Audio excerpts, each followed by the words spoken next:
नमस्कार जंटी में स्वागत आपका। मैं हूं योगेंद्र। आप देख रहे हैं खास खबर, और खास खबर में हम बात करेंगे लोकसभा चुनाव 2024 के रण की। और रण की बिसात बीत चुकी है। पहले चरण के लिए अगर यूं बात करें तो 17 राज्य, 4 केंद्र शासित प्रदेशों में नामांकन का काम शुरू हो चुका है। बात राजस्थान की, तो राजस्थान में कांग्रेस ने 10 और भाजपा ने 15 सीट पे अपने प्रत्याशी उतार दिए हैं। मुख्य रूप से जो राजस्थान में अगर निगाहें हैं वो यही हैं कि बीजेपी और कांग्रेस के प्रत्याशी कौन होंगे। यूं तो हर कैंडिडेट अपने आप दम रखता है, अपना एक वजूद रखता है, और लोकतंत्र में सबको अपना अधिकार है चुनाव लड़ने का भी और प्रत्याशी को चुनने का भी। तो चलिए हम चर्चा शुरू करेंगे। और दोनों ही दल मशक्कत में लगे हुए हैं। ये एक ऐसा पल होता है कि सारी कवायद का जो निचोड़ होता है, आपको एक टाइटल तय करना है। वो टाइटल पिटता है या उभर करके आ जाता है। खबर का भी यही उसूल होता है कि आपका टाइटल क्या जा रहा है। इसी तरह से अब ठीक है, बीजेपी ने 25 लोकसभा सीट पर अपने कार्यालय खोल दिए, काम शुरू कर दिया। लेकिन कैंडिडेट जब भी आएगा, ये मुझे लगता है कि बीजेपी का एक मास्टर स्ट्रोक है, कैंडिडेट कोई भी आए लेकिन हमें मोदी की गारंटी को जगह जगह फैलाना है। कांग्रेस अपने इस तरीके से लग रही है, वो ये देख रही है कि कुछ सीट पे क्या गठबंधन करें। और यूं अगर बात करें तो कांग्रेस के पास में फिलहाल खोने के लिए कुछ नहीं। अगर एक भी सीट मिलती है तो वो उसका गेनिंग पार्ट होगा, वो उसे प्राप्त करेगी। तो चले, 3 वरिष्ठ पत्रकार हमारे साथ में जुड़े हुए हैं और राजस्थान की सियासत को लेकर के अपने मोहर तय क्यों नहीं कर पा रहे राजनीतिक दल, इसको लेकर हम चर्चा करेंगे। हमारे साथ श्याम सुंदर शर्मा साहब हैं, प्रमोद वशिष्ठ जी हमारे साथ दिल्ली से हैं, राजीव जैन साहब जयपुर से हैं। सभी का स्वागत है। श्याम जी, क्या लगता है आपको, दोनों ही पार्टियों को, बीजेपी के लिए तो यह लग रहा था कि जिसपे भी कमल का सिंबल थमाएंगे और बैठ जाएंगे वही चुनाव लड़ सकता है, क्योंकि वोट तो मोदी के नाम पे ही मिलना है। तो ये तो कहानी हुई बीजेपी की, वो भी अभी 10 सीट पर मशक्कत करने में जुटी हुई है। रही बात कांग्रेस की, तो कांग्रेस को 15 सीट पर करना है। तो क्या लगता है आपको कि सहज नहीं है प्रत्याशी चयन करना, काफी मशक्कत करनी पड़ रही है? देखिए योगेंद्र जी, चुनाव का नामांकन का सिलसिला शुरू हो गया है। देश में 21 राज्यों में 102 लोकसभा क्षेत्रों में आज से नामांकन शुरू कर। जयपुर में 2 ने नामांकन कर भी दिया, भले एक ने निर्दलीय ने किया है, दूसरे ने रिकॉल पार्टी है उसने किया है। तो अब ये बात सही है कि आपने जो बार बार कहा कि जो स्थितियां चल रही है उसके मुताबिक दोनों ही पार्टियां अभी तक तय कर पाने में सक्षम नहीं हो पा रही है कि किस पार्टी का टिकट किसको दिया जाए। हो रहा है इंतजार कि हमारा गठबंधन हो जाए किसी किसी तरह से, तो हम कुछ सीटें सुरक्षित तौर पर उनको दे दें तो हमारा ये भी लाज भी बच जाए और कुछ सीटें आ भी जाए, ऐसी बात हो रही है। अब भाजपा, आपने कहा कि सब जगह कार्यालय खोल दिए। कार्यालय तो स्वतः ही पहले से खुले हैं उनके, आजकल उनके कार्यालय खोलने की जरूरत नहीं है क्योंकि के कार्यालय बन गए उनके। तो ऐसी स्थिति में कार्यालय किसके लिए खोले हैं? आप देखिएगा कि पहली बार ऐसा हो रहा है कि भाजपा भी घबराई हुई है कि उसके पास प्रत्याशी जो उतारे जाएंगे वो जीतेंगे नहीं जीतेंगे। मोदी के नाम पे चुनाव नहीं हो रहा। इसका मतलब है कि आज स्थिति, प्रहलाद गुंजल कांग्रेस में जाने की बात कर रहा था, फिर भी कह रहे हैं कि कांग्रेस में नहीं जा रहा है। अब देखिए महेंद्रजीत मालवीय के माध्यम से, या आप देखिएगा कि जिस प्रकार से लालचंद कटारिया के माध्यम से जयपुर ग्रामीण जीतने की इच्छा प्रकट कर रहे हैं, तो कांग्रेस भी कह रही है कि हमने राहुल कसवा के नाम पर चूरू जीतना चाहते हैं। या फिर अगर प्रहलाद गुंजल आता है तो कोटा में चुनाव लड़ा के हम जीत लेंगे। या उसके बाद हनुमान बेनीवाल के माध्यम से नागौर जीतना चाहते हैं। या सीपीएम के माध्यम से सीकर जीतना चाहते हैं। अगर आदिवासी पार्टी के साथ समझौता हो जाए तो फिर हम, अब देखिए चन्नी के, पंजाब के मुख्यमंत्री को राजस्थान के गंगानगर से चुनाव लड़ाने की चर्चा हो रही है। अब मेरे को समझ नहीं आता कि वो मुख्यमंत्री पंजाब के रहे, यहाँ से चुनाव लड़ करके लोकसभा में जाने की तैयारी हो रही है। जैसे अभी मैं देख रहा था, जिग्नेश मेवाणी को जयपुर शहर से चुनाव लड़ाए जाने की बात हो रही है। तो ये सब चीजें कांग्रेस भी ऐसे कर रही है जैसे कोई कि किसी को चुनाव को लड़ाएंगे तो हम जीत जाएंगे या अलग तरह से प्रचार प्रसार कर देंगे। तो पहली बार देखने को मिल रहा है कि हाँ, ये बात सही है, 200 सीट पर जम्मू कश्मीर के चेची चुनाव लड़ते थे, आपने देखा कि वहां से चुनाव आकर के यहाँ लड़ने का काम पहली बार किया है। भीरू सिंह शेखावत जैसे चुनाव हारे भी थे लोग, वो विधानसभा का लेकिन अभी गंगानगर क्या से। लग रहा है, कितना सहज नहीं है दोनों ही पार्टियों के लिए जो डिले किया जा रहा है, क्योंकि नामांकन का दौर शुरू हो चुका है। इस बार 2 दिन की छुट्टी हो जाएगी, होली और धुलंडी, यानी संडे और धुलंडी की। तो देख- अभी तक नामांकन तय का काम शुरू हो चुका है और सीटों पे अभी कैंडिडेट डिक्लेयर नहीं कर पाए पूरी सीटों पर। ये कुछ शुभ नहीं माना जाता है योगेंद्र जी, 3 दिन तो वैसे भी नहीं होगा। तो हमारे पास बाकी के जो दिन बचेंगे, 24, 25, 26, 27 हो गया, 25, 26, 27, 3 दिन नामांकन 25 भरने की में दे छुट्टी है, दिया। 26 और 27 बचेगा आपके पास में, 21, 22, 23, 24 बचेगा। तो इस हिसाब से अभी कोई पहले बार तो नहीं भरेंगे, दूसरी बार 2 दिन जब होगा निश्चित रूप से नामांकन भरा जाएगा। और ये बात सही कि चिंता का विषय यही है कि दोनों पार्टियां एक दूसरे को लाने में चिंतित हैं कि भाई इसको पकड़ के लाओ तो हम जीत जाएंगे। अब देखिए कांग्रेस कह रही है आपके बाड़मेर से अभी उसको सचिन पायलट से मिला दिया उम्मीदवार, उनको जिस प्रकार से बातचीत हो रही है, हरीश चौधरी सक्रिय हैं। तो हनुमान बेनीवाल को की पार्टी को तोड़ने की स्थिति बन गई। अब हनुमान बेनीवाल अकेला करे क्या, इसलिए वो कह रहा है कि मुझे कम से कम नागौर में समझौता कर लो तो मैं जी, अपना चुनाव लड़ लूं और तो आपको जीतू नहीं लगता जीते है इसके कि बाद। अभी पशुपेश की स्थिति है दोनों ही तरफ से, और मुझे लगता है कि एक दूसरे के लिए इंतजार कर रहे हैं कि पत्ते पहले कौन खोलता है। राजू जी, क्या लगता है आपको डिले का कारण? देखिए, जो आपने कहा मैं आपकी बात से सहमत हूँ, पत्ते कौन खोले। दोनों राजनीतिक दल है, इनके पास उम्मीदवारों की कमी नहीं है। लेकिन अभी जैसे चर्चा श्याम जी कर रहे थे कि बाहर से यहाँ उम्मीदवार लाए जा रहे हैं, तो बाहर से जो उम्मीदवार लाए जा रहे हैं तो उनकी अपने प्रदेशों में स्थिति बड़ी खराब है। चन्नी जैसे पंजाब के सीएम रह चुके हैं, वो यदि गंगानगर से चुनाव लड़ते हैं तो पंजाब में अब कांग्रेस की हालत बहुत खराब है। आम आदमी पार्टी वहां बड़ी ताकतवर हो गई है। इसी तरह गुजरात में भी कांग्रेस की संभावनाएं नगण्य सी हैं। तो वैसे तो नतीजे ही बताएंगे, हम तो उस पर डिस्कशन ही कर सकते हैं। तो वहां से जिग्नेश मेवानी या राजस्थान आके लड़े तो ये किसी राष्ट्रीय राजनीतिक दल के लिए स्थिति ठीक नहीं है, क्योंकि राजस्थान में कांग्रेस काफी मजबूत रही है, ऐसा नहीं है, सत्ता में भी रही है, उसके पास उम्मीदवारों की नेताओं की कोई कमी नहीं है। लेकिन ये राजनीतिक दलों में जैसे दल बदल होना ये एक आम प्रक्रिया है योगेंद्र जी, इसको अपन उस रूप में भी ले सकते हैं। नेता लोग हैं, उनके अपने अपने कारण रहते हैं, उनके हृदय परिवर्तन होते हैं, अंतरात्मा की आवाज बढ़ जाती है, या स्थानीय समीकरण कुछ ऐसे हो जाते हैं कि उनको अपना पाला बदलना भी पड़ता है। आप तो बिहार में मुख्यमंत्री नीतीश कुमार कितनी बार पाला बदल चुके, तो यहाँ तो ये नेता है, तो ये एक सामान्य चुनावों के समय में प्रक्रिया रहती है कि किसका किस दल में आए। किसी की उपेक्षा भी बहुत होती है, नेता उस अनदेखी से भी आहत होके अपना दल बदल लेते हैं, दूसरे दल में चले जाते हैं जो जहाँ सम्मान मिले। तो ये सब चीजें काउंट करती हैं। तो अब जैसे जहां तक उम्मीदवारी वाली बात है, तो आप ये मानिए कि दोनों दलों ने कहीं ना कहीं उम्मीदवार तय कर लिए, आज या कल में घोषणा भी हो जाएगी, नामांकन करें। अब पीछे राजनीतिक दल कई सोच भी रखते हैं। अब जैसे भाजपा का जयपुर शहर का ही एक उदाहरण के तौर पर पढ़ लें कि वहां यहाँ से कौन उम्मीदवार होगा, मौजूदा सांसद होंगे या दूसरे होंगे। या 1 दर्जन नेता भी लाइन में लगे हुए हैं टिकट मांगने का। सबको अधिकार है, राजनीतिक दल में काम करते हैं तो वो टिकट के भी आकांक्षी रहते हैं और पार्टियां भी उन पर विचार करती हैं। तो पार्टी एंड टाइम पे यहाँ का घोषणा कर दे या किसको दे दे तो विरोध की गुंजाइश भी कम रहती है।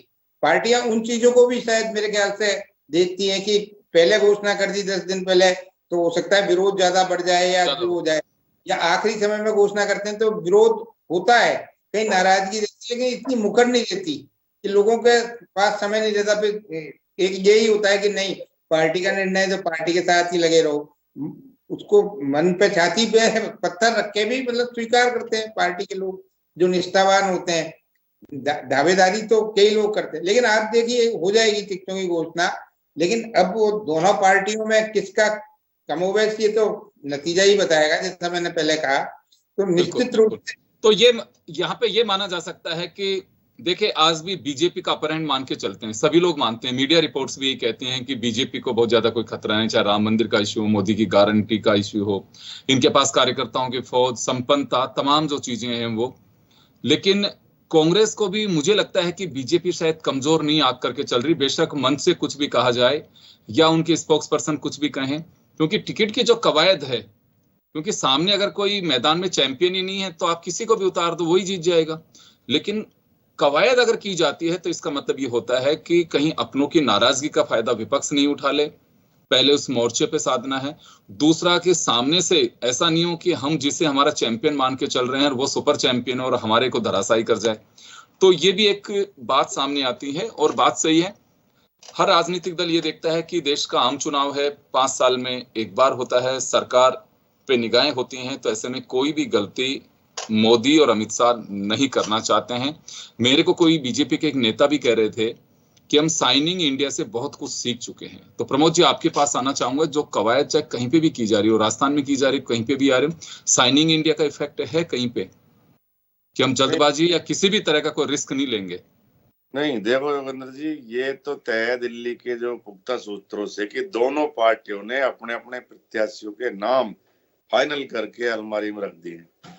अब ये जो चल रहा है ये सियासी सगुप है, एक दूसरे को भ्रमित करने का खेल चल रहा है।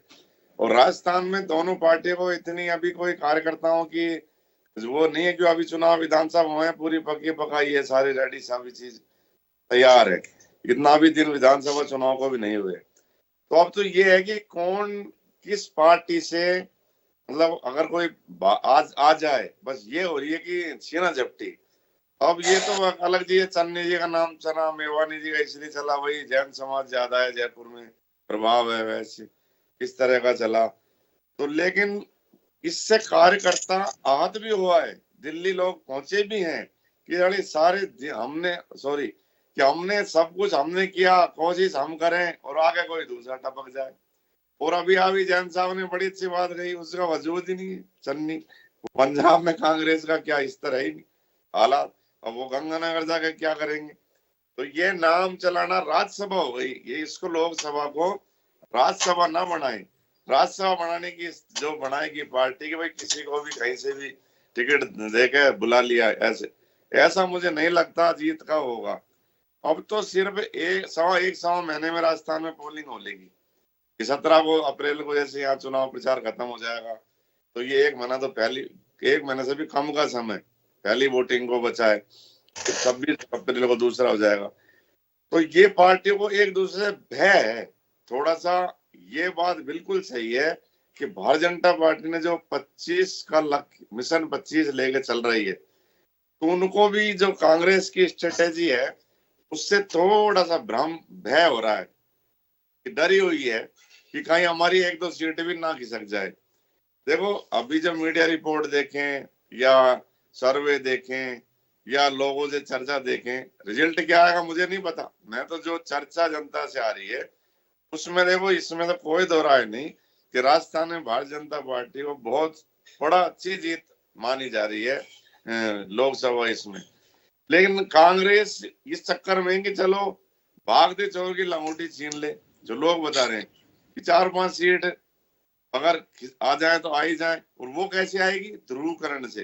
तो उसी चक्कर में कांग्रेस लगी हुई है कि मान लो हनुमान बेनीवाल से बात चल रही है, नागौर की स्थिति है, या और किसी को करके इधर उधर थोड़ी सी 2-4-5 सीट आगे इस बार थोड़ा सम्मान इज्जत बचाने के चक्कर में कांग्रेस पूरी मशक्कत कर रही है। हालांकि ये बिल्कुल तय है कि जो सीटों से कल जो हुई है उसके बाद में अंतिम मोहर लग चुकी, सारे प्रत्याशियों में अंतिम मोहर लग चुकी।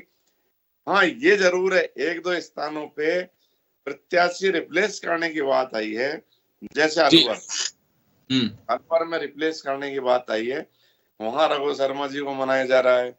जुबेर खान जी बीमार हो गए इसलिए शायद उनका भी नाम चला था, उनके हार्ट में कोई प्रॉब्लम हुई है शायद। तो ये भी है कि रिप्लेस भी करने, जो प्रत्याशी घोषित किए उनमें रिप्लेस की भी स्थिति आ रही है, जो कमजोरी है चुनाव। तो उन प्रत्याशियों ने प्रचार भी धीरा कर दिया है। अलवर में ललित यादव ने प्रचार एकदम रोक दिया 2 दिन से, बहुत कम प्रचार में वो जा रहे हैं, क्योंकि हो सकता है हिंट आ गया हो जो हो। तो कांग्रेस ऐसी बात नहीं है, कांग्रेस पूरी स्ट्रेटेजी, पूरी रणनीति और पूरे दम खम से आएगी। लेकिन जो सर्वे रिपोर्ट है, राजनीतिक पंडितों का मानना है या और किसी का मानना है, उसमें भारतीय जनता पार्टी अभी वर्तमान में भी करीब 19-20 सीटें लेती हुई नजर आ रही है अनुमानित प्रत्याशियों के आधार पे। हालांकि अभी पूरे घोषित नहीं हुए, तो लोगों ने अनुमान लगाया भाई ये आया तो ये आया तो ये आया तो, इस तरह से। जो मेरी काफी वरिष्ठ जनों से बात हुई है राजस्थान में, हर क्षेत्र में राजस्थान से लगाव के कारण लगे रहते हैं, पुराते रहते हैं। तो ये निश्चित रूप से है कि कांग्रेस इस बार कमजोर पड़ने वाली नहीं है किसी भी जी। यह देंगे फाइट होगी, तो पहले कह सके अब याचना नहीं अब रण होगा, क्यों? पहले हमारे गुंजल साहब यहाँ कह चुके हैं। तो अब याचना और रण में क्या होता है। लेकिन उनको हाथ में लंगोटी आनी है। मतलब ये भी लोग कह रहे हैं कि जो स्थिति है मोदी जी की हवा को कम नहीं आंका जा सकता। जब मोदी जी आएंगे और फिर वही उदयपुर की बात बोलेंगे, फिर वही चीज बोलेंगे, तो राम, और मेन तो मुद्दा यार राम जन्मभूमि का जो इस बार जो चला हुआ है उसको तो आप, महिला तो बहुत ज्यादा मतलब पूरा समर्पण है। और देखो प्रत्याशियों को भारतीय जनता पार्टी ने बड़ी स्ट्रेटेजी से आज प्रचार शुरू करवा रही है इस बार कि जितने भी मंदिर हैं आपके क्षेत्र में वहां ढोक देने जाओ। अब प्रत्याशी वहां जा रहे हैं, सुबह की मॉर्निंग वॉक करो। इस बार प्रचार का तरीका भी थोड़ा सा बदला हुआ सा नजर आया है कि जैसे सुबह आप भगवान के दिया है मॉर्निंग वॉक के बहाने जाओ, मंदिरों में लोग जाते हैं जय श्री राम करते। भाजपा कार्यकर्ताओं की अपने अपने दल बड़े मंदिरों में भेजो। तो जो भारतीय जनता पार्टी की प्रचार की स्ट्रेटेजी है उसको भी कांग्रेस को तोड़ने में बहुत मशक्कत करनी पड़ेगी कि वो इसके लिए क्या लेके आएंगे। इलेक्टोरल बॉन्ड तो मुझको लग रहा है 2-4-5 दिन से तो दब सा ही है, ये तो गायब सा ही होता जा रहा है, क्योंकि ये समझा नहीं पाए आम जन को, मतदाता को, ये इलेक्टोरल बॉन्ड की जो स्थिति है। नहीं खैर वो अभी उसमें पैच है, अभी उसका इंतजार कर रहे हैं। वो जैसे ही मैचिंग वाला कुछ आएगा तो चीजें निकल करके आएंगी, कौन क्या था, फिर उसकी कुंडली क्या है, 21 को चलो कर देंगे। लेकिन पहले लोगों को ये तो समझ में आया ना कि इलेक्टोरल बॉन्ड का खेल क्या है, ये समझने में ही अभी 19 तारीख ना जाए, नहीं ये चक्कर है कि 26 ना निकल जाए, फिर क्या फायदा। राजस्थान में तो 26 तक इलेक्टोरल बॉन्ड को आप नहीं समझा पाए तो कोई मतलब ही नहीं। वैसे एक बात बताऊं, देखिए ये मीडिया की सुर्खियां और जो एक पढ़ा लिखा जो तबका है जो विचार करता है, अदरवाइज तो देखिए हर एक जो वर्ग है उसके अपने अलग मुद्दे होते हैं और वो काफी प्रभावित करते हैं। काफी लोग ये होते हैं कि उनके लिए कोई मुद्दे मायने ही नहीं रखते हैं, उनके लिए कत्ल की रात ही मायने रखती है। बिल्कुल नहीं है। देखो अब लोग पता क्या कर रहे हैं कि वो हर राजनीतिक दल को बुरा मान चुके कि भाई ये तो बुरे हैं, राजनीतिक दल कोई अच्छा नहीं है। अब हमको तो उसमें से कम बुरा छांटना है। अच्छा कोई नहीं मान रहा पॉलिटिशियन को, अब वो कम बुरा छांटेंगे, अब उसमें देख लेंगे कम बुरा कौन सा है। अब कम बुरे में मंदिर कहाँ ठहरता है ये पता नहीं। और कांग्रेस के पास तो ऐसा कोई बड़ा मुद्दा है ही नहीं सर जो इसको ये लेकर, और राजस्थान में भी है कोई ऐसा बड़ा मुद्दा कि वो कर सके नहीं। चले मैं वापस लौटता हूँ आपके पास। श्याम जी, मुद्दों पे तो हम आएंगे, लेकिन बात प्रत्याशी चयन की बात को लेकर के है। आपने पहले भी हिंट दिया कि वो कुछ अलायंस के मोड पे हैं। ऐसा तो नहीं लग रहा कि एक दूसरे के पत्ते का इंतजार कर रहे हैं? नहीं देखिएगा, एक दूसरे के लोग ला करके चुनाव लड़ा रहे हैं ना। उमेदवार राम को, बेनीवाल को बाड़मेर जैसलमेर से चुनाव लड़ाने की बात हो रही है, हनुमान बेनीवाल का व्यक्ति है। तो ऐसी स्थिति में अभी इंतजार नहीं हो रहा। अभी नेताओं को अंदर से बातचीत करने का सिलसिला अभी अभी तक खुलासा नहीं हुआ है कि प्रहलाद गुंजल कांग्रेस में आ रहा है नहीं आ रहा। लेकिन उन्होंने मोदी जी परिवार से अपना नाता तोड़ लिया है, उन्होंने मोदी परिवार को नहीं रखा पीछे। तो बहुत सारी चीज अभी, क्योंकि देखिए जिस तरह का हो रहा है, अब देखिए ये हो रहा है कि प्रमोद भाई जैन खुद लड़ेंगे या पत्नी लड़ेगी, मुरारी मुरारी लाल मीणा खुद लड़ेंगे या पत्नी लड़ेगी, ये फैसला, क्योंकि जब टिकट नहीं दियोगे, टिकट का फैसला नहीं करोगे, जब तक तो ये बातें चलती रहेगी। और चलने का मतलब है अपने अंदाज में लगते रहेंगे। ये बात सही। जिस तरह की स्थितियां हैं, देखिए बीजेपी भी बहुत स्वच्छ छवि के आधार पर चुनाव नहीं लड़ पा रही है। अजमेर में किसको खड़ा करेगी तय नहीं है अभी तक, क्योंकि विकास चौधरी कौन है, बीजेपी का व्यक्ति है, जिसने कि भागीरथ चौधरी को चुनाव हराया है विधायक का, वो सांसद का चुनाव लड़ने के लिए तैयार है। तो वहां से किसको लाया जाए, कि सतीश पूनिया को लाया जाए या किसी और को लाया जाए, अभी कुछ तय नहीं हो पा रहा। जो और जयपुर ग्रामीण में भी जिस प्रकार की बातचीत आ रही है कि जो क्लस्टर के इंचार्ज उन्हें चुनाव लड़ाया जाएगा। देखिए बीजेपी में तो कुछ भी संभव हो सकता है, अगर टिकट दे दिया तो चुनाव लड़ लो, को क्या फर्क पड़ता है उससे। लेकिन जिस तरह की स्थितियां बन रही है, बीजेपी अभी तक प्रभावी ढंग से जिस तरह से प्रचार प्रसार में जुटना चाहिए, जो कुछ करना चाहिए, अब रोजाना मुख्यमंत्री जी जा रहे आ रहे हैं, रोज ला रहे हैं बीजेपी में से, ये देखिए इसको, ये प्रभावशाली व्यक्ति, इसको हमने शामिल कर लिया, इससे इसको फायदा होगा, उससे उसको फायदा होगा। और देखिएगा चित्तौड़ में आकिया को मनाने का प्रयास किया, लेके आ गए। अभी भाटी को मनाने का प्रयास चल रहा है, अभी पूरा तरीके से मन नहीं पाया। तो बहुत सारी चीजें हैं कि कह रहे हैं गजेंद्र सिंह शेखावत, मुझको बचाओ, मुझको चारों तरफ से घेरा हुआ है, इसको छुड़ाओ। और जिस प्रकार से नाराजगी चल रही थी, देखिए जो अभी उदयपुर में जो सम्मेलन हुआ उसमें 2 विधायक नीचे बैठे रहे, श्रीचंद तो कृपलानी नहीं गए। टिकट पे क्या इम्पैक्ट है इनका? टिकट पे इन घटनाक्रमों का कुछ इम्पैक्ट है? कैंडिडेट जिताना तो हर पार्टी का अपना मकसद होता है। जो आपने तय किया, नहीं, जो व्यक्ति तय किया उसका मतलब है सर्वमान्य नहीं है, कुछ ना कुछ विवाद का विषय है। तो पहले तो कम से कम घर में बैठ करके ये तो तय कर लेते कि हम इसको तय करके भेजने वाले हैं। या तो अमित शाह की बैठक बुलाओ तो कुछ प्रभाव होगा, नहीं तो फिर देखिएगा अगर ये विद्रोह की स्थिति हो जाएगी तो पार्टी में विद्रोह की स्थिति ठीक नहीं होती, चुनाव हार जाते हैं कई बार। वसुंधरा राजे जिस प्रकार से प्रभावी ढंग से आनी चाहिए बाहर नहीं आ पा रही है, क्यों नहीं आ रही है ये पता नहीं किस तरह की स्थिति बनी है। गोविंद सिंह डोटासरा, सचिन पायलट और अशोक गहलोत तो अपने बेटे को जिताने के लिए बाहर चले गए, वहां पर जाके प्रचार कर रहे हैं कि आपका ये तो हमेशा साथ रहेगा। अब देखिएगा जब जोधपुर छोड़ के रणछोड़ दास बन करके आप जालोर सिरोही में चुनाव लड़ा रहे हो, खुद को वजूद खत्म हो गया। अब खुद के बेटे को चुनाव जिताना, बाकी चुनाव जीतो नहीं जीतो, ये सब चीजें क्या कहती है। और आप कह गए अलायंस में ये चीज अलायंस में करा दो, अलायंस होगा नहीं होगा, ये सब चीजें अनिश्चितता का माहौल अगर होता है तो पार्टी डैमेज होती है। जी राजीव, जैसे जितना डिले किया जाता है उसे क्या लगता है कि डैमेज कंट्रोल करने में थोड़ी सी सहजता रहती है? क्योंकि हमने ये भी देखा है, पार्षद से लेकर के मेंबर ऑफ पार्लियामेंट तक के टिकट नामांकन के एक दिन पहले रात को या नामांकन की लास्ट डेट के मॉर्निंग तक भी हमने देखे हैं, चुपचाप जाकर के नामांकन किया है, सिंबल दे दिया गया। तो इसमें कहीं लगता, आपका एक्सपीरियंस कहता है कि डैमेज कंट्रोल का भी एक हिस्सा होता है, कहीं को गड़बड़ नहीं हो तो चलिए लास्ट में डिक्लेयर करेंगे? निश्चित तौर पे योगेन जी, राजनीतिक दल कई बार रणनीतिक लिहाज से भी इन चीजों को देखते हैं कि आखिरी समय में हम घोषित करेंगे, जबकि पार्टी के 80% लोगों को मालूम रहता है। अभी जैसे श्याम जी कह रहे थे, तो ये बात तय है कि टिकट तो एक को ही मिलता है, नाराजगी हमेशा रहेगी। जहाँ टिकट के दावेदार 12 लोग होंगे, टिकट एक को मिलेगा तो 11 उसमें से 3 या 4 तो बहुत ही ज्यादा बेहद नाराज भी होते हैं, वो अपनी नाराजगी भी जताते हैं। लेकिन हमको चुनाव का परिप्रेक्ष्य भी देखना पड़ेगा। चुनाव एक लोकसभा का हो रहा है और राष्ट्रीय स्तर का हो रहा है, इसमें मुद्दे भी चलते हैं, इसमें नेता की छवि चलती है। जो उम्मीदवार का जो आकलन है, जो कई सर्वेक्षण हुए हैं पिछले 15-20 सालों में, तो उम्मीदवार के जिस बड़े चुनाव में लोकसभा के लिहाज से ज्यादातर देखा गया है कि उम्मीदवार की जो पर्सनैलिटी है उसका 10% ही वोटर उम्मीदवार का आकलन करता है। वो ज्यादातर पार्टियों को, उसकी नीतियों को, उसके नेता को, नेतृत्व को, पुराने उसके कामकाज का आकलन करके ही वोट देता है और उनके क्या मुद्दे आते हैं सामने। जी बिल्कुल राजीव जी, आप सही कह रहे हैं। देखिए पहले जब इलेक्शन होते थे पार्लियामेंट के, आम पब्लिक बहुत ज्यादा वो नहीं देखती थी, और मुझे लगता है कि कैंडिडेट्स भी इतने ज्यादा पब्लिक में डीपली नहीं जाते थे। पहले एक तहसील मुख्यालय, विधानसभा क्षेत्र में चले जाते थे, वहीं पे सभा हुई 2 नेताओं की, फिर वहीं से छुटभैया जो नेता थे, मतलब छुटभैया से मेरा मतलब है कि रो 2, 3 उनके नेता फिर अपना अपना मोर्चा संभालते थे। मैं योगेन जी इसमें एक चीज और जोड़ देता हूँ कि ये राष्ट्रीय स्तर बड़े कैनवास वाला चुनाव होता है लोकसभा का। इसमें आपके जो निर्दलीय या नाराज लोग, असंतुष्ट लोग जो खड़े हो जाते हैं, उनका प्रभाव बहुत कम पड़ता है। हमने देखा 2014 के चुनाव में कहा कांग्रेस से लाके जैसलमेर बाड़मेर सीट से सोनाराम को चुनाव लड़ा दिया, वहां जसवंत सिंह निर्दलीय खड़े हो गए, उनको हारना पड़ा।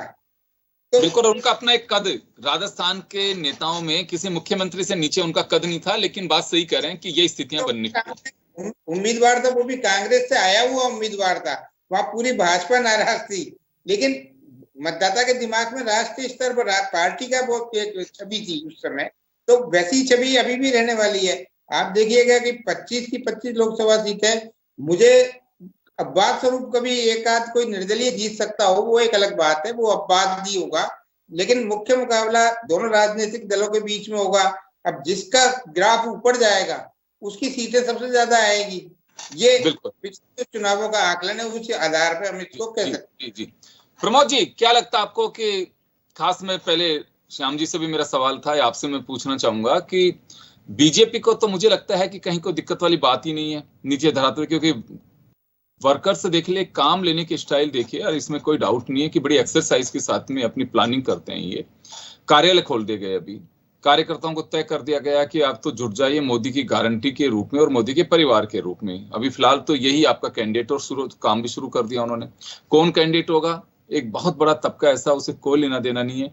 वो मोदी अपने मन से भी कहेंगे कि आपका सीधा वोट मोदी के खाते में आ रहा है, आपको कैंडिडेट देखना ही नहीं है। आज नहीं तो कल शुरू होंगे मोदी जी यही कहने के लिए कि आप सब मेरे परिवार के सदस्य हैं और आपको वोट मुझे डालना है। तो ऐसे में बीजेपी को भी मशक्कत करनी पड़ रही है। नहीं देखो, इसमें क्या है कि बीजेपी के जो अग्रिम संगठन है वो मजबूत है, वो एक्टिव रहते हैं, जैसे भारतीय जनता युवा मोर्चा हो, महिला हो या, और ये समय समय पर उनको चेताते रहते हैं। और यहाँ ये आप ये देखेंगे कांग्रेस के अग्रिम संगठन है, कहीं आपको नजर आते हैं? वो बहुत कमजोरी की इस कमजोर स्थिति में है। आपको शायद याद नहीं होगा कि इनके कौन है, निश्चय का है कौन, बहुत से लोगों का आपको तो होगा, आप जर्नलिस्ट है कि कौन है। और वो अब जब वो मेन ही एक्टिव नहीं है अग्रिम संगठनों के लीडर्स ऊपर से ही, तो जिलों में क्या स्थिति होगी आप अंदाजा लगा लो। अभी भारतीय जनता पार्टी ने करीब 44 सूचियां जारी करी, 44 के करीब है, 43 या 4, जिसमें उन्होंने ब्लॉक जिले तक के किसान मोर्चा, कोई मोर्चा, घुमंतु, ये मोर्चा वो मोर्चा, उनकी न केवल अध्यक्ष बल्कि पूरे उनकी कार्यकारिणी को भी घोषित कर दिया है। अब जाहिर है कि जब उस पर लेवल लगाए कि मैं उसका मेंबर हूं या उपाध्यक्ष हूं या सचिव हूं तो काम करूंगा ही। तो भारतीय जनता पार्टी को ये कहना कि कोई दिक्कत आ रही है चुनाव में, मुझे तो नहीं लगता। हाँ। बिल्कुल उनकी तैयारी है। चलिए मैं माफी चाहूंगा प्रमोद जी, मैं रोकना चाहूंगा तमाम अतिथियों को। खैर चलिए, हम चर्चा ये चाह रहे थे कि वाकई पक क्या रही है खिचड़ी में, और खिचड़ी का रंग कैसे जमेगा। क्या कुछ लगता है कि चावल कमजोर या फिर दाल ठीक से नहीं बैठ पा रही है? ये तमाम चीजें हम जानना चाह रहे थे कि सियासी खिचड़ी पक कैसे रही है। अभी इस मोड़ पे आ गए हैं, देखिए कैंडिडेट तो तय करना है। जब युद्ध का मैदान है तो वार का इंतजार फिर कोई नहीं करता है कि सेना जब सामने खड़ी होती है। हाँ, लेकिन ये जरूर होता है कि सामने वाले की रणनीति क्या चल रही है उसे भांपने की कोशिश करते हैं। और ये सियासी रण है, इसमें भी यही कोशिश की जा रही है कि सामने से आ कौन रहा है। जैसे अभी प्रमोद जी ने हिंट दिया कि अलवर में कैंडिडेट भी बदला जा सकता है। तो कुछ चीजें ऐसी हैं जो आने वाले दिनों में, 1 दिन 2 दिन हो सकता है, अगले 2 घंटे में चीजें क्लियर हों। लेकिन राजनीतिक दल ये तय मान के चली है कि टिकट चयन के अंदर चयन की नींद नहीं सो पा रहे हैं, नींदें उड़ी हुई हैं, वो चाहे बीजेपी हो चाहे कांग्रेस हो, क्योंकि उनको मालूम है कि आज की पढ़ाई कल के एग्जाम के लिए बहुत जरूरी है। और यही जो मशक्कत है वो कामयाबी के लिए चाहे कोई सी पार्टी हो, उसी को मान करके चलते हैं कि कैंडिडेट्स में कहीं हमारी चूक नहीं हो। क्योंकि पहला तो आपका यही है एजेंडा कि कैंडिडेट ठीक से जाने चाहिए, उसके बाद लड़ाई लड़ी जाएगी। तो खैर चलिए, ये सियासी वीर हैं और किन किन को कैसे उतारा जाएगा ये तो लिस्ट से ही पता चल पाएगा कि अंदर क्या चल रहा है। खैर प्रमोद जी ने ठप्पा लगाया है कि अलमारियों में पैक हैं, सिर्फ वक्त का इंतजार है कि कौन है। तो मुझे लगता है कि अगर मशक्कत कहीं की जा रही है तो बेकार है, और अगर आप दिल्ली का टिकट भी लेके जा रहे हैं तो व्यर्थ है। अगर बुलाएं तो जरूर जाइए, अदरवाइज तो रहने दीजिए, क्योंकि खिचड़ी पक चुकी है, बस परोसनी है। चले, बहुत बहुत शुक्रिया आप सभी का, और सियासी रण में इतना ही। दीजिए इजाजत, नमस्कार।